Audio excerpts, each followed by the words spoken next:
देखना कि उसका विस्तार कहाँ से कहाँ तक है। जब भी हमने पहले पढ़ा था पश्चिमी रेतीला प्रदेश, तो हमने उसको देखा था शुष्क और अर्धशुष्क में बाँटा था। फिर शुष्क को भी हमने 2 पार्ट में बाँटा था, बालुका स्तूप युक्त प्रदेश और मुक्त प्रदेश। फिर हम गए थे अर्धशुष्क में ऊपर से देखा था तो घग्गर का मैदान होने की वजह से घग्गर प्रदेश, थोड़ा-सा और नीचे गए तो शेखावटी वाला प्रदेश या आंतरिक प्रवाह क्षेत्र। उसके बाद में और गए थे तो नागौरी उच्च भूमि और लास्ट में जाके देखा था तो लूणी और गोडवाड़ प्रदेश के नाम से उसको जाना जाता है। और हम बात करें किसकी अरावली की और हम बात करें अरावली की, अरावली में आज हम देखने वाले हैं कि अरावली का विस्तार पूरे भारत में कहाँ से है? फिर हम देखेंगे राजस्थान में कहाँ से है और राजस्थान के कौन से जिले हैं या राजस्थान के और कौन-कौन से स्थान हैं, इसके बारे में आज पूरी हम चर्चा करने वाले हैं। तो ना यदि मैं बात करूँ अरावली की, यदि पूरे भारत में बात देखा देखा जाए तो अरावली कुछ इस तरह से जाए, ठीक है? अरावली आपकी कुछ इस तरह से जा रही है, पूरे भारत की बात कर रहा हूँ मैं। और मैंने कल ये चीज़ बताई भी थी, बस आज रिवीजन के तौर पर मैं आपको दिखा दूँ एक बार कि यहाँ से इस जगह से अरावली का उद्गम होता है, तो उसका नाम था मिनिकोय द्वीप। कौन-सा द्वीप था? मिनिकोय द्वीप था। मिनिकोय द्वीप है कहाँ पर? तो लक्षद्वीप में है सर, और लक्षद्वीप कहाँ पर है? अरब सागर में। इसीलिए अरब सागर को अरावली का पिता कहते हैं। क्या कहते हैं? अरावली को अरब सागर का पिता के नाम से जानते हैं। तो यहाँ पर जो द्वीप था उसका नाम मैंने कल लिखा था, आपने लिख भी लिया होगा, मिनिकोय द्वीप। कौन-सा द्वीप था? मिनिकोय द्वीप, जो कि कहाँ पर है?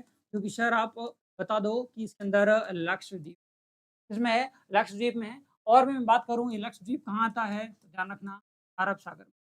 सागर में आता है, अरब सागर में आता है। ये सारी बातें हमने कल कर ली थी। मतलब ये स्टार्टिंग कहाँ से हुई है? अरब सागर से, इसलिए इस अरब सागर को अरावली का पिता कहते हैं। किसका पिता कहते हैं? अरावली का पिता। अरावली का पिता। किसे कहते हैं? अरब सागर को कहते हैं। ये सारी बातें हमने कल कर ली थी। इसके बाद मैंने एक चीज़ और बताई थी कि यदि यहाँ से ये एंट्री लेती है, कहाँ से? इस जगह से एंट्री लेती है। इस जगह का नाम भारत की बात करूँ, भारत की मुख्य भूमि में कहाँ से एंट्री लेती है? तो भारत की मुख्य भूमि में जिस जगह से ये एंट्री लेती है, उस जगह का नाम है, उस राज्य का नाम है गुजरात। क्या नाम है? गुजरात। भारत में कहाँ से एंट्री ली? गुजरात से एंट्री ली। गुजरात का भी स्थान की बात करें, तो कल बता चुका था, पालनपुर। कौन-सा पुर? पालनपुर। पालनपुर के बारे में बात कर ली थी। पालनपुर होते हुए कहाँ चली जाएगी ये? राजस्थान में जाएगी। कहाँ पे जाएगी? राजस्थान में जाएगी। ये तो आ गया आपका राजस्थान। ये आपका आ गया राजस्थान। राजस्थान के बाद में कहाँ जाएगी? तो राजस्थान के बाद में ये फाइनली जब चली जाती है लास्ट कॉर्नर पे, तो यहाँ पर एक राजस्थान से निकलने के बाद में राजस्थान का अंतिम बिंदु है, राजस्थान का अंतिम बिंदु है खेतड़ी। इस अरावली के पॉइंट ऑफ व्यू से खेतड़ी जो कहाँ पड़ता है? जो झुंझुनू में आता है। कहाँ आता है? झुंझुनू में आता है। तो आपसे बात की जाए कि राजस्थान में कहाँ से एंट्री लेती है? तो राजस्थान में एंट्री लेती है, देखो ये रहा, राजस्थान में जहाँ से एंट्री लेती है वो स्थान ये रहा, स्थान का नाम है माउंट आबू। कहाँ पर? माउंट आबू। और ये माउंट आबू कहाँ पर आता है? माउंट आबू आता है सिरोही। कहाँ आता है? सिरोही में। देखो इसी सारे मैप से चीज़ें मैं क्लियर करवाता जा रहा हूँ। तो आपसे और थोड़ी-सी बात करें कि अरावली और आगे तक जा रही थी, सर आपने तो बताया था, हाँ बिल्कुल, मैंने बताया था अरावली और आगे तक जा रही है, तो आगे तक और कहाँ-कहाँ तक जा रही है? तो देखना, ये अरावली जो है यहाँ पर, यहाँ कुछ पहाड़ियाँ हैं, हम कहते हैं रायसीना हिल्स। कौन-सी? रायसीना। ये रायसीना हिल्स कहाँ कहाँ पर है? तो ये ध्यान रखना, नई दिल्ली में है। कहाँ पर है? नई दिल्ली। ठीक है, ये बात होगी अरावली के बारे में। अब अरावली का ये है विस्तार। क्या है ये? विस्तार है भाई सबको गुड मॉर्निंग है एमपी 1316, जय श्री राम बहुत बढ़िया। गुड मॉर्निंग सर रवि नायक, गुड मॉर्निंग रेखा यादव, गुड मॉर्निंग सभी को गुड मॉर्निंग है, सभी का स्वागत है इस डिजिटल मंच पर। तो हम बात किसी कर रहे हैं? अरावली की बात कर रहे हैं, तो हमने देखा कि अरावली किसकी है, तो अपने अरावली का पता चला कि अरावली कहाँ से निकली? मिनिकोय द्वीप से निकली। फिर लक्षद्वीप इसी के अंदर आता है, फिर अरब सागर, मतलब अरब सागर के अंदर ही है लक्षद्वीप और लक्षद्वीप के अंदर ही क्या है? मिनिकोय द्वीप, जहाँ से अरावली का क्या होता है? उद्गम होता है, पूरे भारत की बात करूँ तो। भारत के बाद में ये भारत की जो मुख्य भूमि है, मुख्य भूमि में कहाँ से एंट्री लेती है? तो ध्यान रखना, स्थान का नाम है पालनपुर। पालनपुर एक स्थान है, वो कहाँ पर पड़ता है? किस राज्य में पड़ता है? तो राज्य का नाम आएगा गुजरात। किसका क्या नाम आएगा? गुजरात आएगा। गुजरात के बाद में ये राजस्थान में एंट्री लेती है, माउंट आबू से। कहाँ से लेती है? माउंट आबू से लेती है। और गुजरात का जो अंतिम स्थान है, खेड़ब्रह्म, खेड़ब्रह्म के बाद में क्या स्टार्ट हो जाता है? तो बाद में स्टार्ट हो जाता है अपना राजस्थान, खेड़ब्रह्म माउंट आबू से राजस्थान में स्टार्ट होती है, होती ये खेतड़ी झुंझुनू, खेतड़ी झुंझुनू जाने के बाद में कहाँ चली जाती है? आगे दिल्ली की रायसीना हिल्स ये चली जाती है अरावली आपका। तो मैं बात करूँ अरावली के विस्तार की, तो अरावली के विस्तार की मैंने जो बात की है वो ये की है। हाँ भाई शिवानी गुड मॉर्निंग सर है, Annu good morning sir, good morning है भाई सबको। सबका स्वागत है इस डिजिटल मंच पर। फिर से मैं एक बार स्वागत कर रहा हूँ आपका। और आपने शायद कसर पूरी निकाल दी कि सर हर बार लेट आते हैं, तो आज हम भी लेट जाएँगे। तो आप लोग भी लेट आ रहे हो तो कोई दिक्कत नहीं है, कोई दिक्कत नहीं, कोई दिक्कत वाली बात नहीं है। ठीक है, बात हो गई। अब आपसे पूछे तो देखो यहाँ से राज्यों से कितने राज्यों से अरावली का संबंध। अब मेरा क्वेश्चन स्टार्ट होता है यहाँ से कि अरावली पर्वतमाला का संबंध, अरावली पर्वतमाला या अरावली पर्वतीय प्रदेश, माला प्रदेश का संबंध कितने राज्यों से है? कल मैं बता चुका था। राज्य पूछे 3 राज्यों से। कितने राज्यों से? 3 राज्यों से। कौन-कौन से हैं राज्य? तो सुनना, पहला राज्य है सर गुजरात। कौन-सा राज्य है? गुजरात राज्य। गुजरात के बाद में ये एंट्री ले लेती है राजस्थान। कहाँ ले लेती है? राजस्थान। राजस्थान के बाद में एक स्टेट आता है जिसका नाम है हरियाणा। कौन-सा? हरियाणा। और लास्ट में ये चली जाती है नई दिल्ली की रायसीना हिल्स तक। लेकिन मैंने राज्यों में नहीं लिखा है, इसका कोई न कोई कारण रहा होगा। मैं कहूँ केंद्र शासित प्रदेश है ये। केंद्र शासित प्रदेश, यूनियन टेरिटरीज़, केंद्र शासित प्रदेश, केंद्र शासित प्रदेश है ये। तो आपका एक क्वेश्चन और हो गया कि अरावली का संबंध कितने केंद्र शासित प्रदेशों से है? तो आपका आंसर आएगा सर 1 और 1 का भी नाम लिखवाऊँ तो क्या लिखोगे? नई दिल्ली। क्या लिखोगे? नई दिल्ली। ठीक है? ये बात हो गई आपके अरावली की। ठीक है? तो अरावली का विस्तार कहाँ-कहाँ, कौन-कौन से राज्यों में और कौन-कौन से केंद्र शासित प्रदेशों में समझ में आ गया होगा। आपसे यदि ये क्वेश्चन पूछा जाए कि अरावली का विस्तार कितने राज्य एवं कितने केंद्र शासित प्रदेशों में है, तब आपका आंसर आएगा 4, क्योंकि 3 तो ये हो गए और 1 आपका ये। ठीक है क्या? बिल्कुल ठीक। बढ़ते हैं आगे। अरावली को कहते हैं कि इसकी तानपुरे जैसी आकृति, किसकी जैसी आकृति है? अरावली की आकृति देखी जाए तो अरावली की आकृति कुछ इस तरह की है। इसकी जैसी है, इसकी जैसी है। ये एक वाद्य यंत्र है, वाद्य यंत्र का नाम है तानपुरा। कौन-सा पुरा? तानपुरा।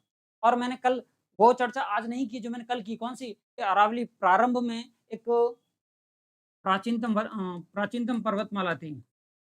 प्राचीनतम पर्वतमाला पूछे तो आपका आंसर क्या रहेगा? अरावली रहेगा। क्या रहेगा? अरावली रहेगा।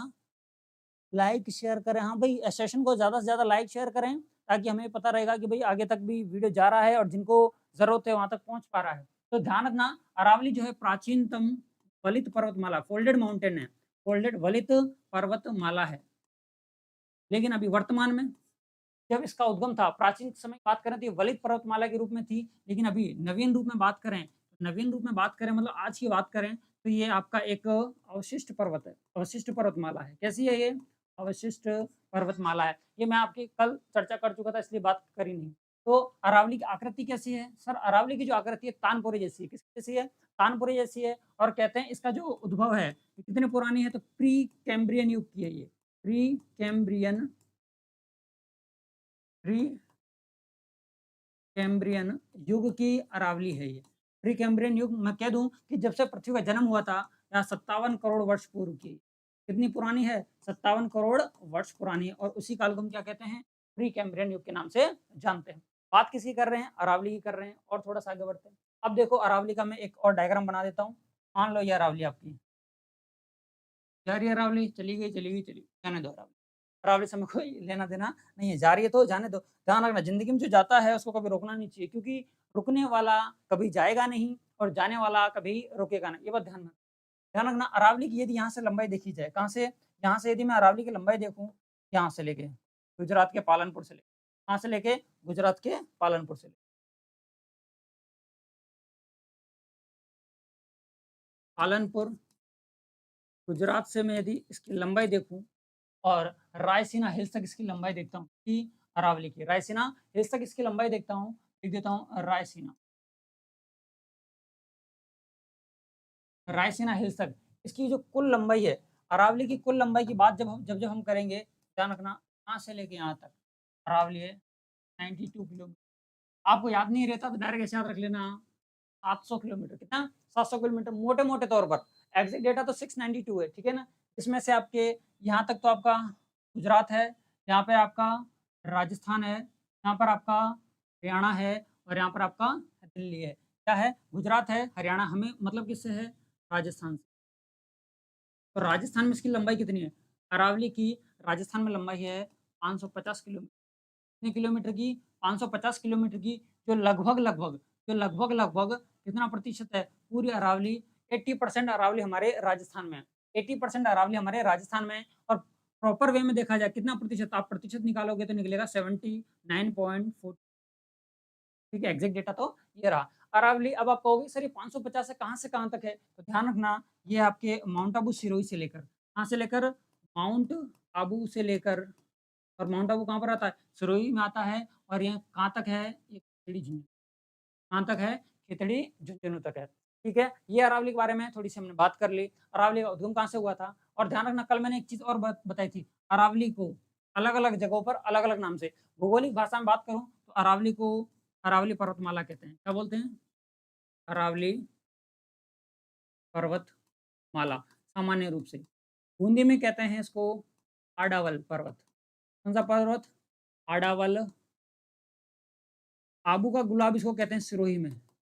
आबू का गुलाब कहाँ कहते हैं इसको? सिरोही में। लिखते जाना साथ-साथ में। आबू का गुलाब कहाँ कहते हैं? सिरोही में कहते हैं।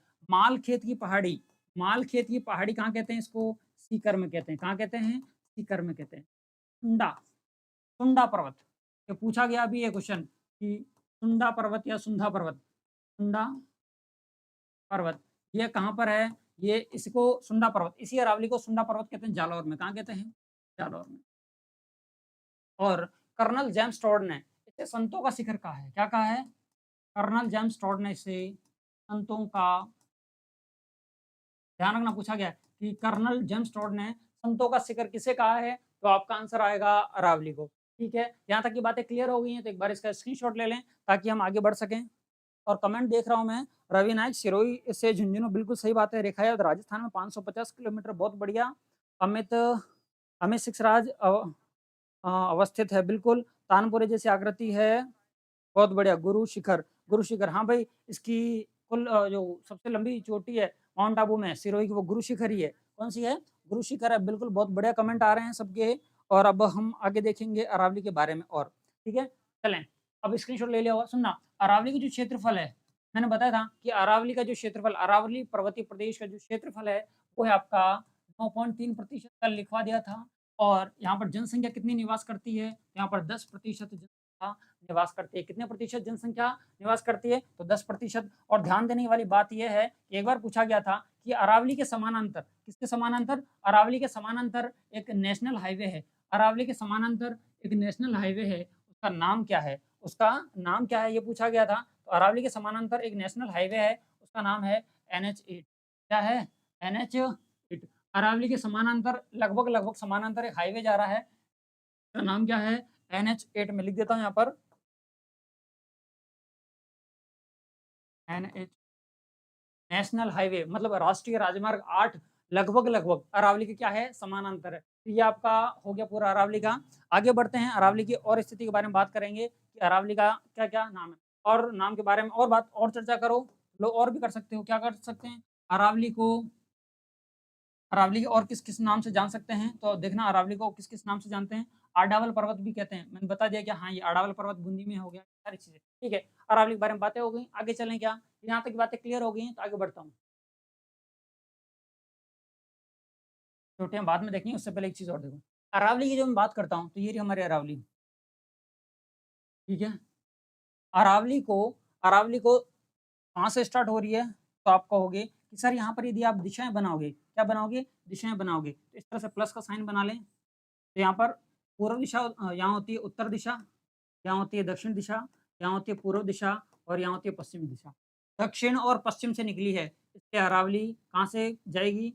दक्षिण पश्चिम से। अरावली का जो विस्तार है, दक्षिण पश्चिम से, दक्षिण पश्चिम से, दक्षिण पश्चिम से। यहाँ पर प्लस बना के देख लो। यहाँ होता है उत्तर और यहाँ होता है पूर्व। कहाँ तक होगा? उत्तर पूर्व। आपको समझ में आ गई कि अरावली का विस्तार दक्षिण पश्चिम से लेकर कहाँ तक होगा? उत्तर पूर्व की ओर होगा। किसका विस्तार? अरावली का विस्तार। लेकिन मैंने कल भी बताई थी, आज वापस से रिपीट करवा रहा हूँ। यहाँ से एक नदी निकलती है, यहाँ से एक नदी निकलती है। नदी का नाम है, नदी का नाम है आपके,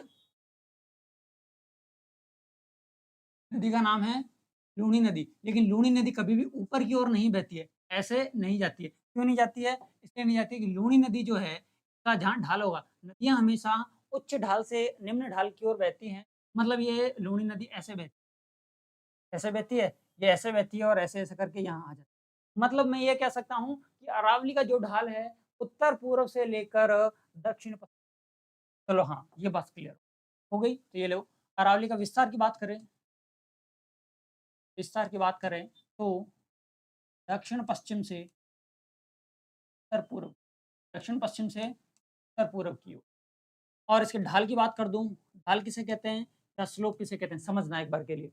ये दी, तो यहाँ एक अपने पास में डिजिटल है, इसका कुछ तो फ़ायदा उठाएँ। बिल्कुल फ़ायदा उठाया जाएगा ये। तो कहते हैं स्लोप। अब आप कहोगे सर कौन-सा स्लोप है? हमने तो दिखा ही नहीं, आपने तो बोल दिया स्लोप है। ये जो होता है, ये इसका जहाँ आप कहते हो ना ढाल होता है स्लोप, तो कहते हैं हॉरिज़ॉन्टल, मतलब क्षैतिज रेखा। कैसी रेखा? क्षैतिज रेखा या हॉरिज़ॉन्टल रेखा। इसे कहते हैं वर्टिकल रेखा या ऊर्ध्वाधर रेखा। वर्टिकल रेखा या ऊर्ध्वाधर रेखा। इन दोनों के बिहाफ पर ही हम क्या स्लोप डिफाइन करते हैं। 2 रेखाओं के द्वारा एक तीसरी रेखा जो डाली गई है, उसके यहाँ पर बनने वाला स्लोप ही क्या कहलाता है? ढाल कहलाता है। ये जो स्लोप बना है आपका, ये क्या कहलाएगा? ढाल कहलाएगा। तो अरावली का ढाल किधर है? ढाल की बात करूँ तो ढाल देखो लिख लो यहाँ पर, अरावली का ढाल उल्टा लिखो इसका। उत्तर-पूर्व से लेकर कहाँ तक जाएगा? दक्षिण-पश्चिम। उत्तर-पूर्व से दक्षिण-पश्चिम तक इसका ढाल हो गया है। किसका ढाल हो गया है? अरावली का ढाल हो गया है। और क्या कह रहे हैं? नाग पहाड़ी अजमेर, हाँ, नाग पहाड़ी बिल्कुल अजमेर, नाग पहाड़ी से तो ये निकलेगी, आगे बात करेंगे लूनी नदी की बात में। लूनी नदी के बारे में बात करेंगे, बहुत बढ़िया कमेंट है आपके। अच्छे लगता है कि आपकी पढ़ाई बहुत अच्छी है। हाँ, बिल्कुल, ठीक है। अब देखो, यदि पूछे अरावली का सर्वाधिक विस्तार, अरावली का विस्तार। विस्तार ध्यान रखना, राजस्थान में बात करूँ तो 13 जिलों में विस्तार है। कितने जिलों में विस्तार है? 13 जिलों में विस्तार है। विस्तार से एक बार मैं मुझे दिमाग में आता है कि मुझे लगता है कि आपको एक बार यदि मैप में मैं जिले दिखा दूँ, ज़्यादा बेटर रहेगा। हाँ या ना? बोलो कमेंट के माध्यम से बताओ कि सर मैप वेप मत बताओ या बताओ। कमेंट करो एक बार कि मैप से बताऊँ क्या? मैप से बताऊँ क्या सबका? अरे इसका कमेंट करो, मैप से बताऊँ क्या जिले? या लिखो? कमेंट करो। राजस्थान में 550 बताओ? आप बताओगे तो ही मैप में बताऊँगा। आपके कमेंट नहीं आएँगे तब तक मैं मैप में नहीं बताऊँगा, नहीं तो सिर्फ़ बोल के सुनाऊँगा। बोल के सुनाऊँ क्या? बोल के हाँ, बिल्कुल। चलो देखो, जिले 13 जिलों के नाम बता देता हूँ मैं पहले। अरावली का विस्तार 13 जिलों में है। तो 13 जिलों में ध्यान रखना, पहला जिला जो है आपका, पहला जिला है, पहले जिले का नाम है आपका डूंगरपुर। इधर जाओगे तो प्रतापगढ़, थोड़ा ऊपर जाओगे तो चित्तौड़, यहाँ जाओगे तो उदयपुर, डूंगरपुर, फिर यहाँ राजसमंद, यहाँ भीलवाड़ा, यहाँ अजमेर, ये जयपुर, सीकर, झुंझुनू और थोड़ा-सा आपके अलवर में भी इसका विस्तार देखने को मिलता है। इसमें अलवर में भी विस्तार देखने को मिलता है। उसके बाद में आपका आ जाएगा सिरोही और पाली। आ जाएगा सिरोही और पाली। ये इस तरह के इसके क्या हैं, ये सारे के सारे 13 जिले हैं। तो अरावली का विस्तार कितने जिलों में है? 13 जिलों में। आपका आंसर आ गया। अरावली का विस्तार राजस्थान कितने जिलों में है? 13 जिलों में। ध्यान रखना, अरावली का जो सर्वाधिक विस्तार है, अरावली का सर्वाधिक विस्तार, सर्वाधिक पूछे तो आपका आंसर आएगा उदयपुर में। कहाँ पर है? उदयपुर में। अभी कमेंट बॉक्स में एक कमेंट करें कि उदयपुर की जो आकृति है, दिख रही है आपको उदयपुर की आकृति? ये रहा हमारा उदयपुर। इस उदयपुर की आकृति कैसी है? उदयपुर की आकृति कैसी है मुझे कमेंट बॉक्स में बताएँ। मैं बता रहा हूँ सर्वाधिक विस्तार, अब अरावली का न्यूनतम विस्तार बता रहा हूँ मैं आपको कि अरावली का न्यूनतम विस्तार कहाँ पर है? अरावली का न्यूनतम विस्तार जो है आपके, वो है आपके अजमेर में। कहाँ पर है? अजमेर। ठीक है? और मैं बात करूँ घनत्व की कि अरावली का सर्वाधिक घनत्व कहाँ है? अरावली का सर्वाधिक घनत्व, अरावली का सर्वाधिक घनत्व, अरावली का सर्वाधिक घनत्व की बात करूँ तो जिले का नाम आ जाएगा। कहाँ पर है? ठीक है? ठीक बात है। अब सुनो, मैंने क्या कहा था कि अरावली को, ये सारी बातें तो जो फैक्चुअल डेटा थी वो मैं आपके सामने रख दिया। पर इसको मैं साफ करता हूँ और बताता हूँ कि अरावली यदि आपकी इस तरह से है, ठीक है? ये हमारी क्या है? अरावली है। यदि अरावली का विस्तार कुछ इस तरह से है, तो देखो अरावली लगभग लगभग 2 भागों में राजस्थान को बाँट देती है। कितने भागों में बाँट देती है? 2 भागों में बाँट देती है। यहाँ पर तो जिले आते हैं 13 जिले और यहाँ पर आते हैं 20 जिले। कितने जिले? 13 जिले और 20 जिले। हाँ, क्या कमेंट आ रहा है? उदयपुर में, अजमेर में, सिरोही में, लगता है बहुत बढ़िया। हाँ, मैप से बिल्कुल। हाँ, देखो मैप से करेंगे तो हमें ज़्यादा से अच्छे से याद हो पाएगी। बहुत बढ़िया है। तो 13 जिले कहाँ पर आते हैं? अरावली एरी अरावली के पश्चिम में राजस्थान के 13 जिले और पूर्व में कितने जिले? 20 जिले। तो मैं कह सकता हूँ अरावली जो है राजस्थान को लगभग-लगभग 2 भागों में बाँटती है। अरावली राजस्थान को लगभग-लगभग कितने भागों में बाँटती है? लगभग-लगभग 2 भागों में बाँटती है। तो अरावली को राजस्थान की विभाजन रेखा के नाम से भी जाना जाता है। और मैं बात करूँ इस अरावली की, तो हटाओ, देखो थोड़ा-सा और समझने की कोशिश करना। अरावली से अरावली से सर्वाधिक नदियों का उद्गम होता है राजस्थान की। राजस्थान में जितनी भी सारी नदी हम पढ़ेंगे अपवाद तंत्र को लेकर, तो अरावली की जो नदियाँ हैं, कुछ नदियाँ अरावली से यहाँ से निकलती सारी अरावली से ही हैं। अरावली से निकलती हैं, लेकिन कुछ नदियाँ अपना जल अरब सागर की ओर लेके जाती हैं। कहाँ लेके जाती हैं? अरब सागर की ओर। नदियाँ अपना जल अरब सागर की ओर लेके जाती हैं, जबकि कुछ नदियाँ अपना जल बंगाल की खाड़ी की ओर ले। और जब हम पढ़ेंगे नदियों के बारे में, तो 3 नदी तंत्र पढ़ेंगे कि ऐसी नदियाँ जो अपना जल अरब सागर की ओर ले जाएँ और ऐसी नदियाँ जो अपना जल बंगाली खाड़ी की ओर ले जाएँ और ऐसी नदियाँ जो अपना जल कहीं पर भी नहीं लेके जाती हैं। मतलब ऐसी नदियाँ जो घर से तो निकलती हैं स्कूल के लिए, लेकिन स्कूल ना जाकर दोस्तों के साथ में गप्पे मारने चली जाती हैं। उन्हें कहते हैं आंतरिक, बीच में ही कहीं से गायब हो जाती हैं। क्या कहलाती हैं?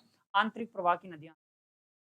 समझ में आ रहा है? तो नदियों के बारे में जब हम बात करें तब की तब देखी जाएगी। अभी मेरा पॉइंट यहाँ पर है कि अरावली से सर्वाधिक नदियों का उद्गम होता है। अरावली से सर्वाधिक नदियों का उद्गम होता है, जिसमें से कुछ नदियाँ अपना जल अरब सागर की ओर लेके जाती हैं, जिसमें आप पढ़ोगे लूणी नदी, माही नदी, पश्चिमी बनास और साबरमती नदी। जबकि बंगाली की खाड़ी की हम बात करेंगे तो चंबल और चंबल की सहायक नदियाँ सारा अपना जल कहाँ लेके जाएगी? बंगाली खाड़ी में लेके जाएगी। मैं ये कह सकता हूँ कि अरावली जो है जल विभाजक का कार्य करती है, इसलिए इसको भारतीय महान जल विभाजक के नाम से जानते हैं। तो अरावली को जो बोल रहा हूँ लिखते जाना साथ-साथ, ठीक है? तो अरावली किसका काम कर रही है? जल विभाजक का, जल विभाजक का कार्य कर रही है। और कल इससे पहले आप कहोगे कि सर हर बार जो भी टीचर आता है सबसे पहले पश्चिमी रेतीला प्रदेश क्यों पढ़ा? हाँ, वो इसलिए पढ़ाता है कि यहाँ से धूल भरी आंधियाँ चलती हैं, रेत है यहाँ पर, मरुस्थल का विस्तार है, यहाँ थार का मरुस्थल है। ये मरुस्थल जैसे-जैसे आगे बढ़ना चाहता है, लेकिन आगे जाके अरावली नहीं जाने देती। आगे-आगे अरावली नहीं जाने इसीलिए राजस्थान में मरुस्थलीकरण को रोकने में भी सहायक कौन है? अरावली है। लेकिन एक बात और ध्यान रखना, इसके साथ-साथ में कड़वी बात और ये है कि यहाँ पर उत्तरी अरावली थोड़ी ज़्यादा कटी-फटी है बनिस्पत दक्षिणी अरावली के और मध्य अरावली के। ये कुछ जिलों में यहाँ पर भी रेगिस्तान का क्या हो रहा है? विस्तार होता जा रहा है। तो अरावली का काम कर रही है, मरुस्थलीकरण को रोकने का काम कर रही है, तो अगला पॉइंट हमारा बन जाता है कि अरावली मरुस्थलीकरण को रोकती है। मरुस्थलीकरण को रोकना। इस मरुस्थल का जो विस्तार है, वो कहाँ से हो रहा है? पश्चिम से। पश्चिम से पूर्व की ओर जाना चाहता है, पश्चिम से पूर्व की ओर जाना चाहता है। इसे जब रेगिस्तान धीरे-धीरे, धीरे-धीरे, धीरे-धीरे आगे बढ़ता है, तो इसे हम कहते हैं रेगिस्तान का मार्च या रेंगती हुई मृत्यु। क्या कहते हैं? रेगिस्तान का मार्च या रेंगती हुई मृत्यु। जब मरुस्थल का विस्तार थोड़ा-थोड़ा आगे-आगे होता है। यदि सोचो, एक बार के लिए इमेजिन करो कि हमें अरावली नहीं होती, यदि अरावली नहीं होती, तो क्या होता? तो ध्यान रखना पूरा राजस्थान रेगिस्तान होता। क्या होता? पूरा राजस्थान क्या हो जाता? रेगिस्तान हो जाता। इसलिए मैंने कहा है कि मरुस्थलीकरण को रोकने का काम भी कौन कर रही है? अरावली कर रही है। जल को 2 भागों में बाँट रही है। कौन बाँट रही है? अरावली बाँट रही है। किसमें? एक तो एक को अरब आपके कुछ नदियों को कहाँ लेके जाती है? अरब सागर में लेके जाती है, जबकि कुछ जाती है बंगाल की खाड़ी में लेके जाती है। तो अरावली जल विभाजक का भी कार्य कर रही है। ठीक है? और अरावली ध्यान रखना जलवायु निर्धारण का भी काम करती है। जलवायु को निर्धारण करने का भी काम करती है। तो क्यों करती है सुनना, कि अरावली की इस साइड में वर्षा का भी निर्धारण करेगी, किसका भी निर्धारण करेगी? जलवायु के साथ में आप लिख सकते हो वर्षा का भी निर्धारण करेगी। जैसे ही बारिश आई यहाँ से, ये आ रही बारिश देखो, बारिश करवा देता हूँ। आपका यार हँस रहा है तो बारिश करवा रहा हूँ, देखो ये रहा, ये रही बारिश हो रही है। बारिश जैसे होगी, यहाँ अरावली से जैसे टकराएगी, तो सर्वाधिक बारिश पूरे अरावली के पूर्वी एरिया में सर्वाधिक बारिश होगी। हाँ या ना बोलो? बोलो हाँ या ना? कि अरावली में यहाँ से बारिश आई, मानसूनी हवाएँ मानसून आया, ये आया, आया, आया, आया। अरावली से जैसे टकराएगा तो इस पूरे एरिया में तो झमाझम बारिश। इसीलिए आप देखते हो कि झालावाड़ को क्या कहते हैं? सर्वाधिक वर्षा वाला जिला कहते हैं। सर्वाधिक वर्षा वाला जिला भी किसे कहते हैं? झालावाड़ को कहते हैं। और जैसे ही अरावली के पास-पास के जो क्षेत्र हैं, अरावली के पूर्व में, वहाँ तो जोरदार बारिश होगी और जैसे ही अरावली से टकराई बचाव करके, अब यहाँ से ये ऊपर कूदेगी। जैसे बड़ी-बड़ी पहाड़ियों को सामना करते हुए जाएगी, फिर जाके गिरेगी, एनर्जी खत्म होगी कि नहीं होगी? हाँ, बिल्कुल, वर्षा की मात्रा क्या हो जाएगी? कम हो जाएगी। इसीलिए कहते हैं, यदि पूर्व से, या मैं सही मायने में कह दूँ तो दक्षिण-पूर्व से आपका उत्तर-पश्चिम की ओर, कहाँ? उत्तर-पश्चिम की ओर वर्षा की मात्रा लगातार कम होती जाती है, या पूर्व से हम पश्चिम की ओर जाएँगे, तो वर्षा की मात्रा लगातार कम होती जाएगी। कारण क्या है? अरावली, तो किसका निर्धारण करती है? जलवायु और वर्षा का। यहाँ का तापमान कम होगा, जबकि यहाँ का तापमान ज़्यादा होगा। जल और वायु, कहते हैं ना, हवा पानी बदल गया, ये बदल गया है। यहाँ पर बारिश ज़्यादा होगी तो फसलें अच्छी होगी, और यहाँ पर बारिश कम होगी तो फसलें होगी होगी क्या? नहीं होगी। और जब बारिश होगी ही नहीं, तो ऐसे क्षेत्र का निर्माण हो जाएगा जहाँ पर धूल ही धूल मिलेगी, और कल हमने पढ़ा भी था धुएँ और धुएँ। पढ़ा था कि नहीं पढ़ा था बालू का स्तूप के बारे में? ये सारी कहानी किसके बारे में हो गई है? अरावली के बारे में हो गई है। अरावली क्या-क्या काम करती है? यहाँ तक की बातें क्लियर हैं, तो 2-4 फैक्ट जो लिखे हुए हैं, तो फटाफट से कॉपी में नोट डाउन करो, जब तक मैं आपके कमेंट्स देखता हूँ, क्या कह रहे हैं? अमो अजान, राम-राम सर, बिल्कुल राम-राम है सबको भाई। Kavita Kumari, dance videos, good morning sir. अरे हाँ भाई, गुड मॉर्निंग है। हाँ भाई, आपका कमेंट देख लिया, गुड मॉर्निंग है, मस्त पढ़ा रहे हैं, धन्यवाद है आपका, ये आप सभी का प्यार है। बाकी पढ़ाना तो मुझे जितना लगता है कि मैं 110% जो एफर्ट्स हैं आपके सामने डाल रहा हूँ। आपको समझ में आ रहा है, ये आपकी समझदारी है, तो इसका फटाफट स्क्रीनशॉट लें ताकि मैं थोड़ा-सा आगे बढ़ पाऊँ। ये सारी मानसून की चीज़ें थी जो मैंने आपको बताई कि मानसून क्या होता है और मानसून किस तरह से आपके राजस्थान में आता है। जलवायु का निर्धारण हो गया, मरुस्थलीकरण को रोक दिया गया है। ठीक है, रोक दिया गया है, बिल्कुल चलें आगे। अब चलते हैं आगे अपने ठीक है, चलें आगे। वापस से अरावली बना दूँ? बना दूँ सर? हाँ जी। तो बनाना कितना आसान है। इतना आसान होता तो अरावली कितनी पुरानी है, इतना आसान होता तो चीज़ें नहीं होती। बस आपको समझाने का पॉइंट है, बस आसान है। आप भी और ये सिर्फ राजस्थान में विस्तार बता रहा हूँ। राजस्थान में अरावली को देखो, जहाँ-जहाँ पहाड़ पर्वत होंगे, क्या होंगे? जहाँ-जहाँ पहाड़ पर्वत होंगे, वहाँ पर वनस्पति अधिक पाई जाएगी कि नहीं पाई? बिल्कुल पाई जाएगी सर, वनस्पति भी पाई जाएगी, खनिज भी पाए जाएँगे। क्या पाए जाएँगे? वनस्पति भी पाई जाएगी और खनिज भी पाए जाएँगे। तो यहाँ पर ध्यान रखना, इस अरावली को खनिजों का अजायब घर कहते हैं। अरावली को क्या कहते हैं? खनिजों का अजायब घर। किसे कहते हैं? अरावली को। ये फैक्ट आप ध्यान रखना कि खनिजों का अजायब घर किसे कहते हैं? अरावली को कहते हैं। और ध्यान रखना, राजस्थान में अपने में 81% 81 प्रकार के खनिजों के भंडार हैं, लेकिन 57 प्रकार के खनिजों क्या किया जा रहा है? उत्खनन किया जा रहा है। खनिज के टॉपिक में हम पढ़ेंगे। यहाँ पर ज़्यादा सारी चीज़ों को मिक्स करने से मुझे तो नहीं लगता कोई सेंस होगा। लेकिन फिर भी आपको दिमाग में था तो मैंने थोड़ा-सा बता दिया। बात करते हैं अरावली। अरावली की सबसे ऊँची चोटी है। अरावली की सबसे ऊँची चोटी है, जिला आता है सिरोही। कौन-सा आता है? जिला आता है सिरोही, स्थान आता है माउंट आबू। कौन-सा आबू? माउंट आबू। और माउंट आबू में एक चोटी है जिसका नाम है सबसे ऊपर, घर में सबसे ऊपर माता-पिता के बाद में जिसका नाम आता है वो आता है गुरु। आता है उसी से चोटी बन जाती है गुरु शिखर। लंबाई, ऊँचाई, चौड़ाई 1722 मीटर की। कितनी है? 1722 मीटर की। वासी भूकंप लिख रहा है 1727 क्यों? क्योंकि उसके ऊपर 5 मीटर की ऊँचाई पर एक मंदिर बना हुआ था। मंदिर की हाइट को थोड़ी ना जोड़ना है।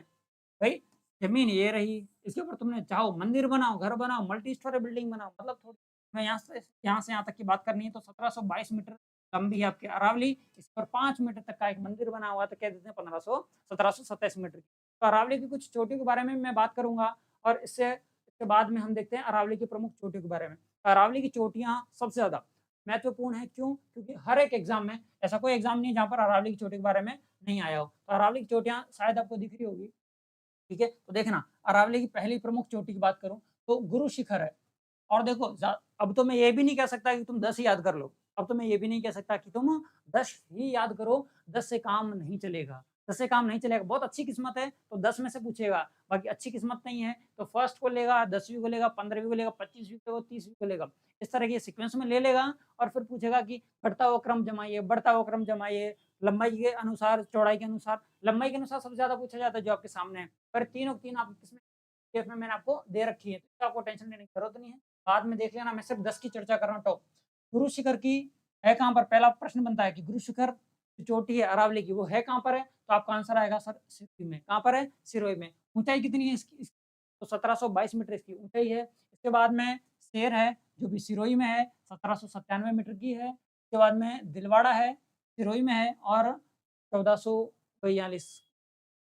बस यहाँ की थोड़ा-सा रुकना है। वीडियो 2016 का पेपर, ग्राम विकास अधिकारी मतलब ग्राम सेवक कहते थे पहले तो, उसमें देखो यहाँ पर, यहाँ तीनों जिले आपको दिख रहे होंगे, थोड़ा-सा अलग से मैं दिखाने का प्रयास कर रहा हूँ आपको। यहाँ से आपको 3 जिले अलग दिख रहे होंगे कि सर टॉप 3 में तीनों के तीनों जिले सिरोही के हैं। कहाँ के हैं? सिरोही के हैं। पहला प्रश्न आपका ऐसा बनेगा कि अरावली की सबसे ऊँची चोटी कौन-सी है? मैंने अभी कुछ नहीं बोला है, जिले का नाम नहीं बोला है। अरावली की सबसे ऊँची चोटी कौन-सी है? आपका नाम आएगा सर गुरु, बिल्कुल सही है। सर गुरु शिखर ऑप्शन में नहीं हुआ तो शेर होगा, तो शेर आंसर हो जाएगा। सर शेर भी ऑप्शन में नहीं हुआ तो बड़ा हो जाएगा। गुरु से गुरु से दिल लगा जरा, जरा। गुरु से दिल लगा जरा ट्रिक से भी याद रख, नहीं याद रहता तो छोड़ो मारो गोली। 3 तो कहाँ की हैं? सर सिरोही की हैं। चौथे नंबर पे आके गौर करोगे तो जरगा है, जरगा आ गई आपके उदयपुर।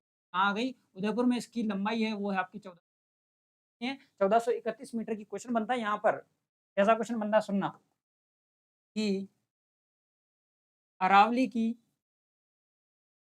उदयपुर में, अरावली की उदयपुर में आया क्वेश्चन है, अरावली की उदयपुर में सबसे ऊँची चोटी, उदयपुर में सबसे ऊँची चोटी क्या है? और पहला ऑप्शन था उसमें गुरु शिखर।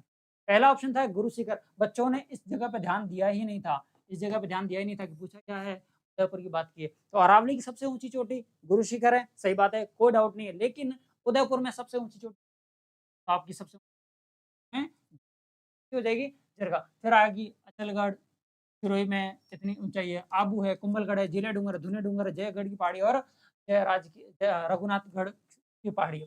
ध्यान रखना ये जो रघुनाथगढ़ है, ये मध्य अरावली की चोटी, मध्य अरावली की सबसे ऊँची चोटी है रघुनाथगढ़। थोड़ी-सी मैं चर्चा कर लेता हूँ अरावली के विभाजन को लेकर। ये रही हमारी अरावली बन गई। बन गई? हाँ, बन गई सर। आगे और देखें, देखो एक कट ये लगाया, एक कट देखो अरावली की बात करूँ तो उत्तर में है, इसलिए इस अरावली का नाम है उत्तरी अरावली। कौन-सा अरावली? उत्तरी अरावली। अरावली को हम 3 भागों में बाँटते हैं, तो पहला नाम आता है उत्तरी अरावली। कौन-सी अरावली? उत्तरी अरावली। इसके बाद में आता है मध्य अरावली। कौन-सी अरावली? मध्य अरावली। इसके बाद में तीसरा नाम आ जाता है आपका दक्षिणी अरावली। कौन-सी अरावली? दक्षिणी अरावली। तो अरावली को कितने भागों में बाँटा गया है? आप देख रहे होंगे अरावली को हमने 3 भाग, और तीनों भागों में आपको सबसे ज़्यादा जो चीज़ देखने लायक है वो ये है कि ये आपसे ये पूछ ले कि उत्तरी अरावली की सबसे ऊँची चोटी कौन-सी? किसी पूछ ले उत्तरी अरावली की सबसे ऊँची चोटी कौन-सी है? उत्तरी अरावली की सबसे ऊँची चोटी कौन-सी है? आपका आंसर क्या रहना चाहिए? मध्य अरावली की सबसे ऊँची चोटी कौन-सी?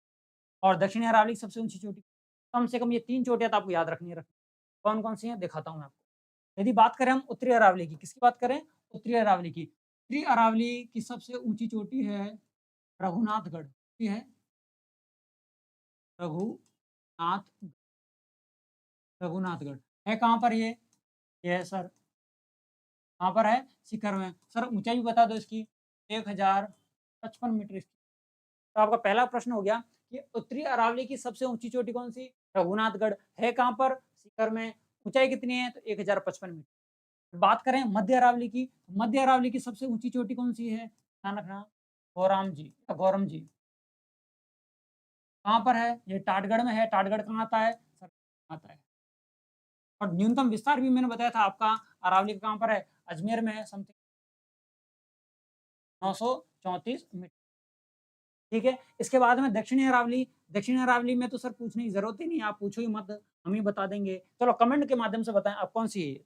कमेंट में बताएँ कि दक्षिणी अरावली की सबसे ऊँची चोटी कौन-सी है? गुरु शिखर, हाँ, चलो ये थोड़ा डेटा ये क्या कि डाटा सही से शो नहीं हो रहा है। चलो। हुँ।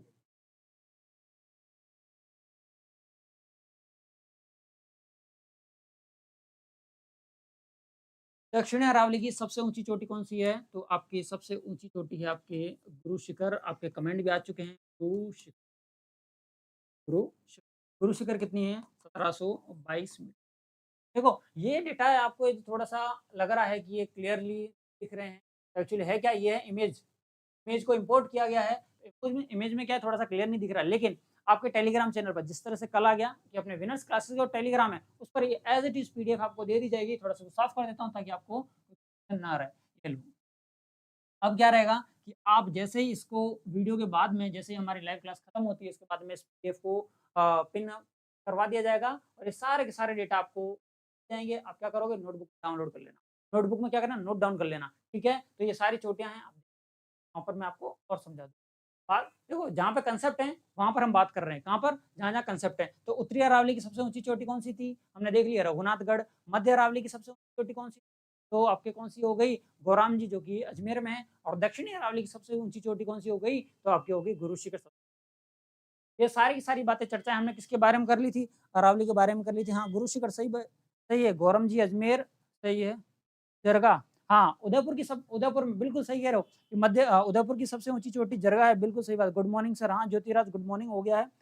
कल तो सर लेट आए थे लेकिन आज लग रहा है कि स्टूडेंट्स लेट आ रहे हैं। चलो कोई दिक्कत वाली बात नहीं है। तो अब आगे चलते हैं हम अरावली के दर्रों को लेकर अरावली के दर्रे। अरावली के और वो चोटियाँ हमने देख ली, दर्रे हम देख लेते हैं। ध्यान रखना दर्रे किसे कहते हैं? पहले तो क्वेश्चन यही बनता है कि सर दर्रे क्या हैं?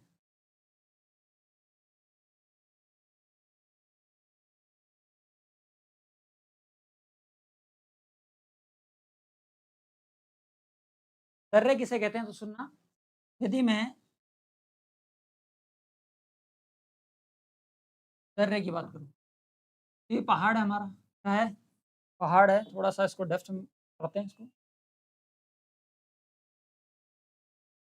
2 पहाड़ों के बीच में 2 पहाड़ों के बीच में एक पहाड़ ये रहा, अब तो थोड़ा-सा दिख रहा होगा, क्लियर?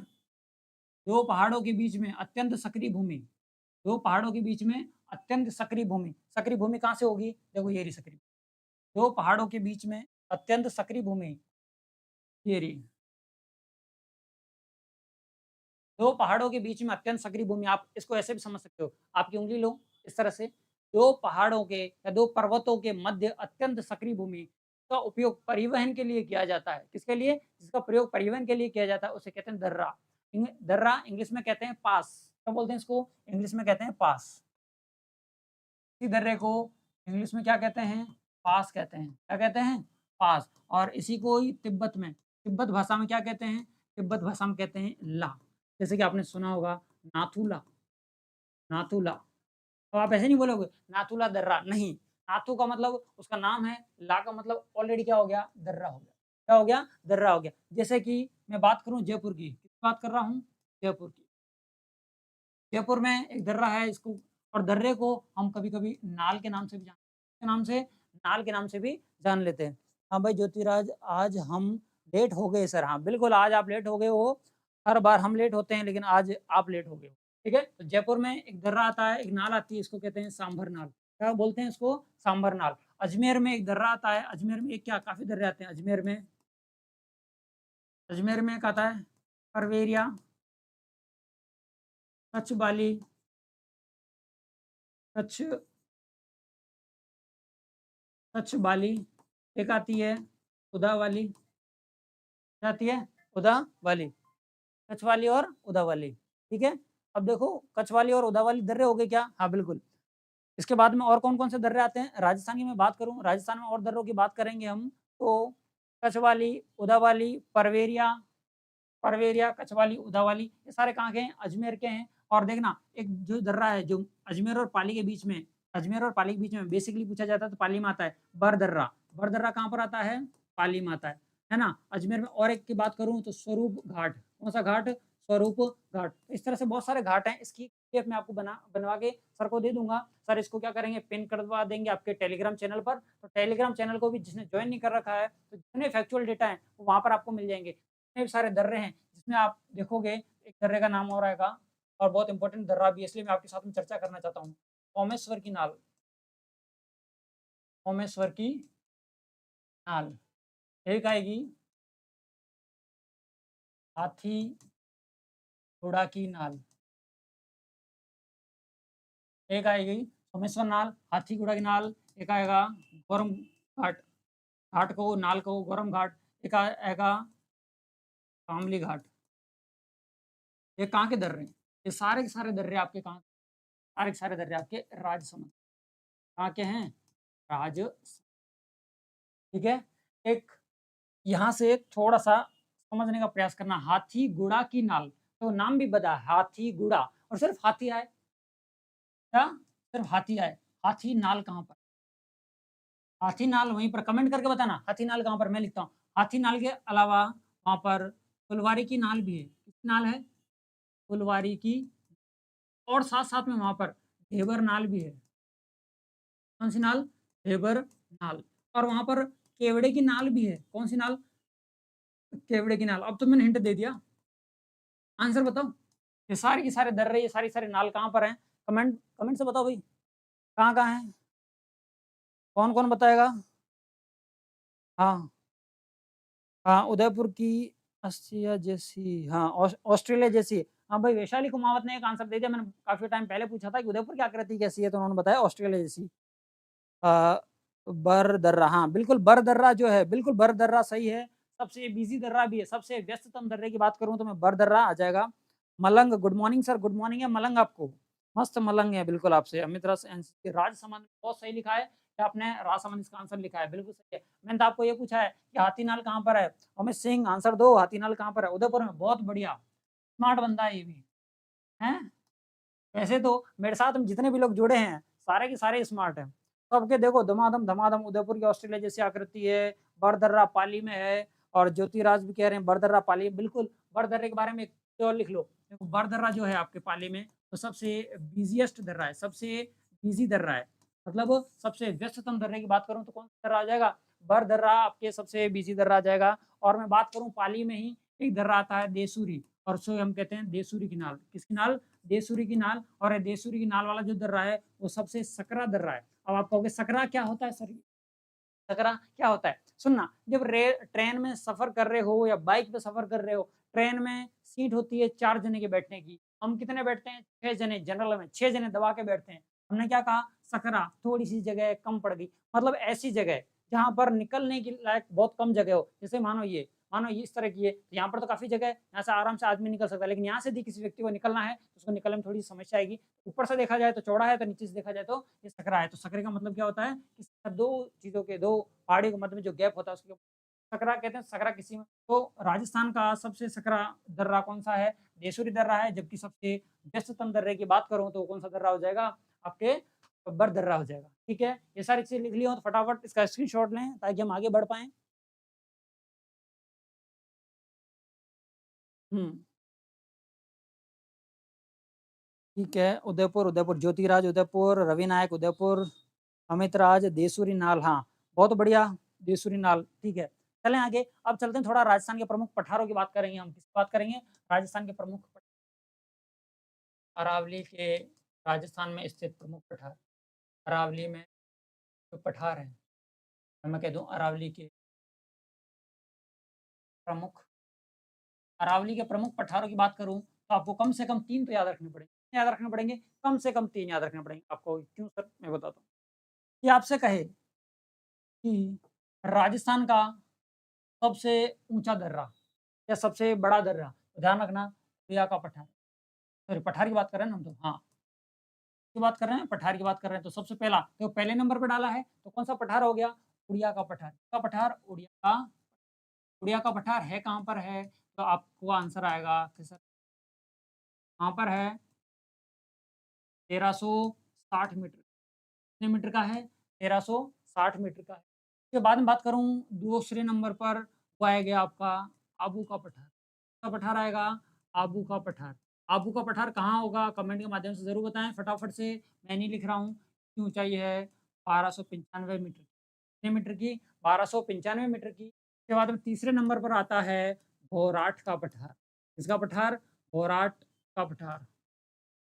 भोराट का, और बोहराट का पठार कहाँ पर है? ये भी आप कमेंट करके बताएँ, मैं लिखवाता देता हूँ कि 1225 मीटर या कहीं-कहीं 1200 मीटर। भाई फटाफट से कमेंट करें कि आबू का पठार कहाँ है और बोहराट का पठार कहाँ है? मैं आपके कमेंट का इंतज़ार कर रहा हूँ। भौराट का पठार कहाँ भाई? कंजेस्टेड, हाँ बिल्कुल, बिल्कुल सकरा मतलब कंजेस्टेड है, सही है। 1200 1200 क्या लिख रहे हैं आप? तीसरा 1200, हाँ 1200 लिख दो, कहाँ दिक्कत आ रही है? भौराट में 1225 समझ में आता है, कहीं-कहीं मैंने बोला तो है 1200 भी लिखा मिलेगा आपको, कोई दिक्कत नहीं है। उड़िया का पठार सिरोही में 1360 मीटर, हाँ बिल्कुल लिखा हुआ है। मैंने जो पूछा उसका आंसर दो। आबू का पठार, आबू का पठार कहाँ पर है? सिरोही में है। कहाँ पर है? सिरोही में। आंसर आना स्टार्ट हो गया है, बिल्कुल सिरोही में है। और ये तो क्वेश्चन पूछा गया है कि भौराट का पठार कहाँ है? ध्यान रखना, भौराट और भोमट 2 पठार हैं यहाँ पे। एक लिखना आप भौराट, क्या लिखोगे? भौराट लिखोगे। भो और एक लिखना भो-मठ। देखो, जहाँ पर कन्फ्यूजन वहीं पर सॉल्यूशन। भौराट और भोमट। भौराट और भोमट की बात कर रहे हैं। भौराट का पठार कहाँ पर है? भौराट का पठार सिरोही में, उड़िया का पठार सिरोही में, उदयपुर, उदयपुर में कौन-सा पठार है भई? उदयपुर में भौराट, देख लेते हैं। सुनना, इसको याद करना है आपको, तो एक दिमाग रखना होगा, एक दिमाग लगाना होगा कि बीच में तो लिख दो उदयपुर, क्या लिख दो? उदयपुर, लिख दिया क्या? हाँ सर, लिख दिया। उदयपुर से ऊपर मैंने कहा था पहले दिन ही मैप याद करना आपको। उदयपुर से जैसे ही ऊपर जाओगे तो एक जिला आता है, जिले का नाम है राजसमंद। कौन-सा संबंध? राजसमंद। और जैसे आप नीचे आओगे तो एक डिस्ट्रिक्ट आएगा, इसका नाम है डूंगरपुर। कौन-सा? डूंगर डूंगरपुर, ठीक है। अब आप कहोगे सर इससे क्या साबित करना चाहते हो आप? मैं कहूँगा कुछ साबित नहीं करना चाहता। आप कहोगे पॉकेट में टाइम क्यों खराब कर रहे हो? टाइम थोड़ी खराब कर रहा हूँ। देखो सुनो, भौराठ है, उदयपुर और राजसमंद के बीच में जो पठार पाया जाएगा उसे कहेंगे भौराठ का पठार। रा आया है यहाँ पर? हाँ आया है। यहाँ पर भी रा आया है और पूछा भी गया है। और भौमठ आए तो ध्यान रखना, उदयपुर और डूंगरपुर के बीच में जो पठार पाया जाता है तो हम क्या कहते हैं? भौमठ का। अब आपको समझ में आ गया होगा कि राठ ऊपर बीच में मठ, ऊपर राठ बीच में मठ और यहाँ बीच में क्या रह गया? उदयपुर। क्या?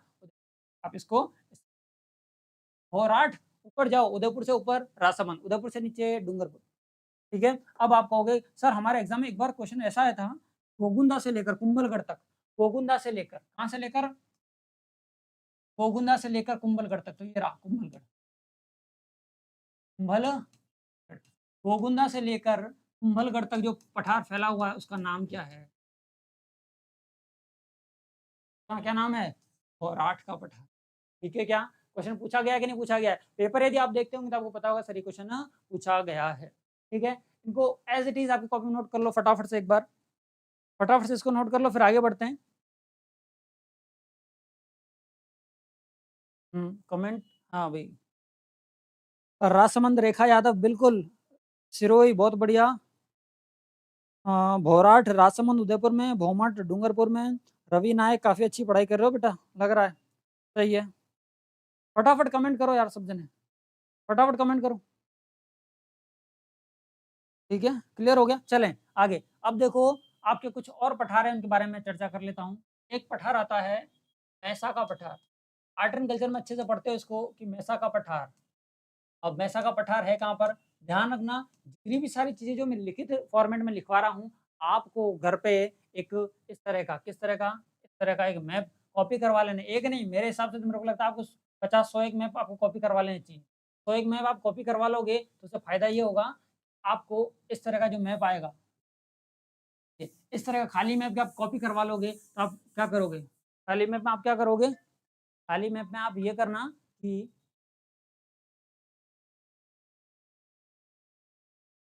जैसे मैंने क्या बताया था आपको, भौराठ और भूमठ, तो ऊपर राठ आ जाएगा, भो-राठ लिख देना यहाँ पर, यहाँ लिख देना भो-मठ लिख देना, क्या लिख दोगे? भो-मठ लिख दो।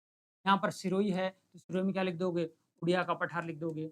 आबू भी यहीं पर है, तो क्या लिख दोगे? आबू का पठार लिख दोगे। मतलब ये जो सारी चीज़ें हैं, ये जो सारी चीज़ें मैंने किसमें लिखवाई हैं? मैंने आपको मैप में सॉरी बोर्ड्स पे व्हाइट बोर्ड पे लिखवाई हैं। सारी की सारी चीज़ें आप किस पे लिख लोगे? आप आपके मैप, बात किसी कर रहे हैं, मैसा के पठार की बात कर रहे हैं, मैसा का पठार ये रहा। मैसा के पठार की बात कर रहे हैं और मैसा का पठार आपका ये रहा। मैसा के पठार में पहला पॉइंट कि मैसा का पठार है कहाँ पर? तो ध्यान, चित्तौड़ में है। कहाँ है? चित्तौड़गढ़, वीरों की भूमि चित्तौड़गढ़ में। चित्तौड़गढ़ में मेसा का पठार है। ध्यान रखना, चित्तौड़गढ़ का जो दुर्ग है, कौन सा? चित्तौड़गढ़ का दुर्ग इसी पठार पर है, बेड़च और बामनी नदियों के संगम पर। के संगम पर? बेड़च और कौन सी? सॉरी, बेड़च और गंभीरी नदी। एक नदी जा रही है बेड़च, एक नदी जा रही है गंभीरी। कौन सी नदी जा रही है? गंभीर नदी। इन दोनों के संगम स्थल पर, इन दोनों के संगम स्थल पर एक पठार है, तेरा पठार। पठार का नाम है मैसा का पठार, और इसके ऊपर, इसी के ऊपर एक किला है, किले का नाम है, तो आपको पता चल गया होगा कि मैसा का पठार कहाँ पर है? चित्तौड़गढ़ में है। चित्तौड़गढ़ मैप में आप शो कर दोगे, ठीक है। इसके बाद में एक आता है लसाड़िया का पठार। किसका पठार? लसाड़िया का पठार। लेकर आऊं, लसाड़िया का पठार, लसाड़िया का, लसाड़िया कहाँ पर आता है? सर उदयपुर में आता है। ध्यान रखना, लसाड़िया का पठार कहाँ पर आ जाएगा? फटाफट नोट कर लो, लसाड़िया का पठार कहाँ पर? लसाड़िया का पठार उदयपुर में है, बिल्कुल। कमेंट देख रहा हूँ। और क्या है? चित्तौड़गढ़, मैसा का पठार चित्तौड़गढ़ में, सही है बिल्कुल। शिवानी जन बिल्कुल क्लियर है सर। हाँ, रेखा यादव ने सही कहा, ये क्लियर है। अरे मुझे पता तो चले, एक बार आप कमेंट करो कि भाई सही है कि नहीं, आपको पढ़ाया वो क्लियर हो रहा है या नहीं। नहीं हो रहा है तो फिर और तरीके से देखा जाएगा, और अब हो रहा है तो ठीक है, ठीक है। और ध्यान रखना, ये लसाड़िया का जो पठार है, सर्वाधिक कटा फटा फटा है, सर्वाधिक कटा फटा कौन सा है आपके? ये आ जाएगा लसाड़िया का पठार। और बात करूं, आडावल का पठार कहाँ पर है? आडावल पर्वत भी बताया था मैंने, आडावल पठार, ये भी आपका कहाँ जाएगा? ठीक है। और आपसे पूछे कि बिजोलिया का पठार कहाँ पर है? किसका? बिजोलिया का। ध्यान रखना, हैसरोडगढ़ चित्तौड़गढ़ से लेकर, सॉरी, बिजोलिया, हाँ सॉरी, हम उसकी बात कर रहे हैं, बिजोलिया के पठार की बात करेंगे। बताओ, बिजोलिया का पठार कहाँ होगा? बिजोलिया का पठार कहाँ होगा? ठीक है। हाँ, हाँ, क्या कह रहे हो? बूंदी में? अरे बिजोलिया का पठार बूंदी में कहाँ से आएगा? एक चीज आती है कि बिजोलिया भीलवाड़ा से लेकर, कौन सी? बिजोलिया भीलवाड़ा से लेकर भैंसरोडगढ़ चित्तौड़गढ़ तक, कहाँ तक? भैंसरोडगढ़ चित्तौड़गढ़ तक एक पठार फैला हुआ है। भैंसरोडगढ़ चित्तौड़गढ़ तक एक पठार फैला फैला हुआ है। इस पठार का क्या नाम है?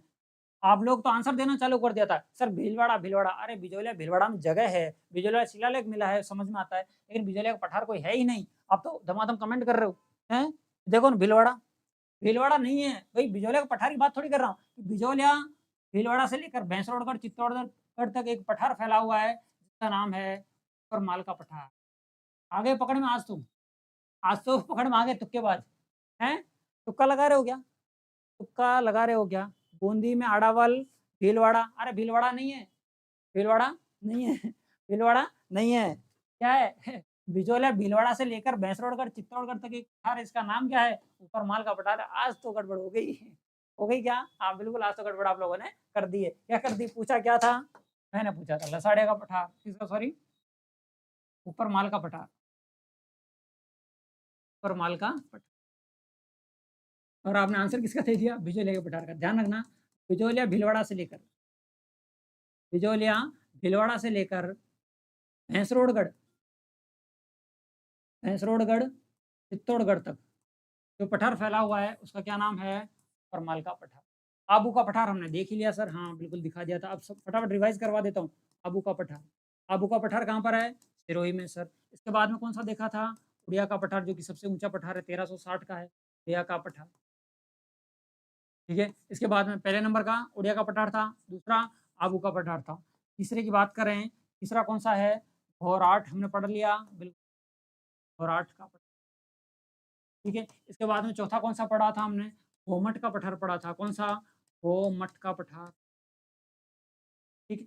और सबसे ज्यादा पूछा गया है घोराट वाला, मैंने पहले भी कहा है, और इसका तरीका भी बता दिया मैंने आपको, कैसे कैसे याद रखना। राठ आए तो राजसमंद, और मठ आए तो बीच में क्या रहेगा? उदयपुर कॉमन रहेगा। उदयपुर से ऊपर जाओगे तो राठ आएगा, उदयपुर से नीचे जाओगे तो क्या आ जाएगा, मठ आ जाएगा। तो देखो राठ और रा से राजसमंद।